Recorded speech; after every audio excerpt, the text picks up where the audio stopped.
In the heart of the Sahel, nestled between the shifting sands of the Sahara and the sweeping savannas, lies the town of Abalak, Niger, a place where time-honored traditions breathe life into everyday moments. Under a boundless sky, the people of Abalak gather, their lives intertwined with the natural rhythms of the desert and the timeless beat of the drum. One evening, as the sun dips below the horizon, casting a golden hue across the landscape, preparations begin for a celebration. Word spreads quickly through the village, reaching Tuareg and Fulani families alike. The festival, long awaited, will bring together everyone, and the desert air buzzes with excitement.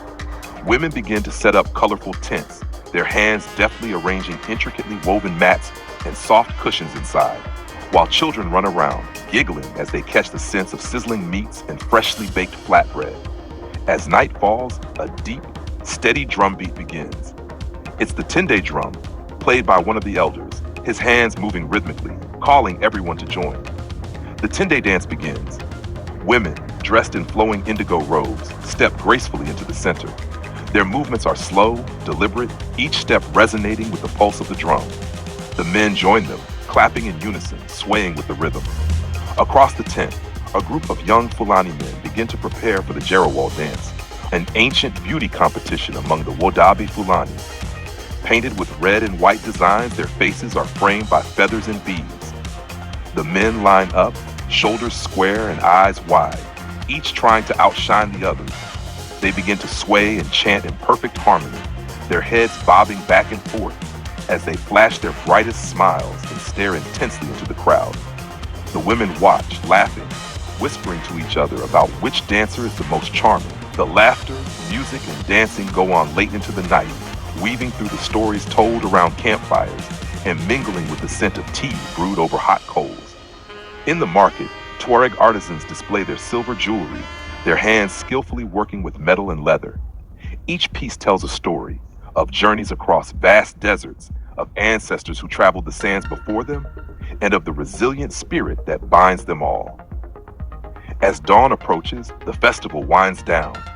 The dancers are exhausted but exhilarated, and the community feels bound by something unspoken yet deeply understood. The people of Abalak part ways, returning to their tents and homes with renewed spirits, carrying with them the memories of this night, a night when the rhythms of the desert and the heartbeat of the culture came alive once again. As the crowd begins to disperse, an elder named Amistad, a well-respected Tuareg storyteller, settles by the fire.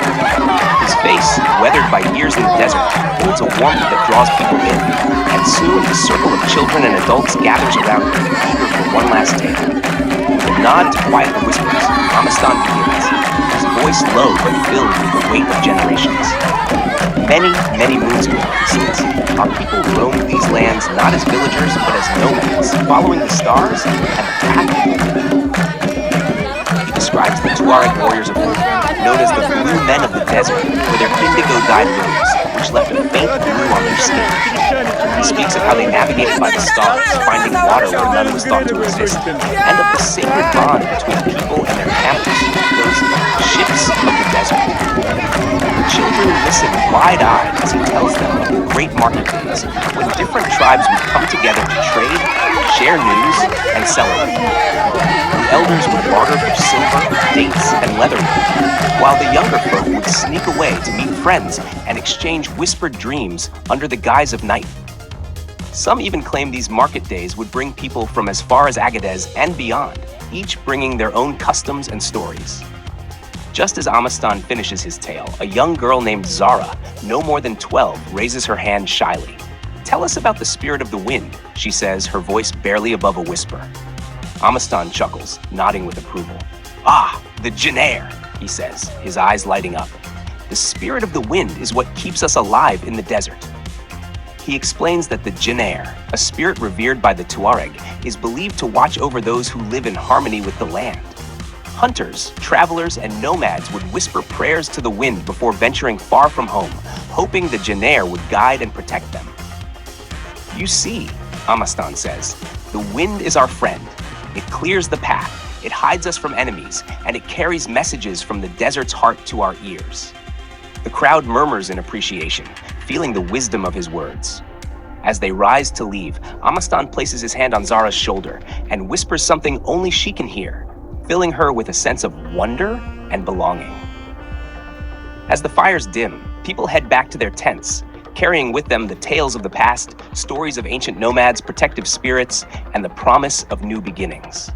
Just before sleep takes them, they hear a soft rustle in the sands outside, the gentle breath of the wind winding through Abalak, as if the Jenair itself were watching over them, wrapping their dreams in the mystery and magic of the desert.